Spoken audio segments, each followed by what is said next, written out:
this is the glute ham raise or the Nordic. This is the same word describes similar things with the different pieces of equipment, so it depends on what you have. If you have a Nordic, you have something that's a flat board or something that holds your ankle in, and it's nothing but a flat foam piece of anything. You also can get a very cheap model that just puts basically pads on the ground and you hook your ankles underneath something that'll hold you down. This is a glute ham raise. They gotta come in all shapes and sizes. This is a bigger one, I like it, but there's not one that's better than the other. I'm gonna walk you through what it looks like. The primary thing we're focusing on here is getting strong in the hamstrings, glutes, and posterior chain for knee flexion. So with the glute ham, some are gonna have with this knee support, some aren't. I'm gonna show you what this looks like. They're all the same principle. Keep your feet locked in, pressed into the back, toes pointed down.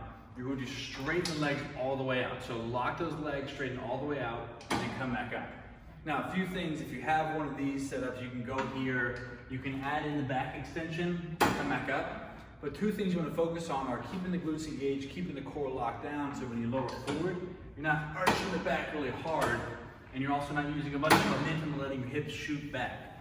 So glutes stay engaged, core stays locked down, you're here, and you come back up, okay?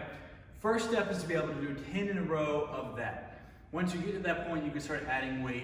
A good goal to be doing 25% of your body weight held in front of you.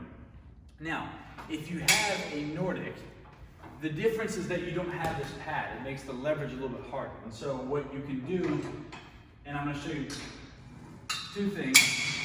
Some glute ham raises don't have the knee pad, and so what you would do is you get set up and your knees essentially go straight into the pad. So a hammer strength models are like this. What this does is it moves basically the lever out further, so you have to really use your core and your glutes, and it's much harder to engage as you go there, okay?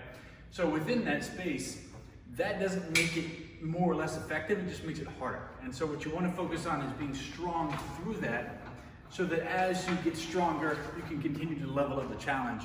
Same thing with the Nordic, okay?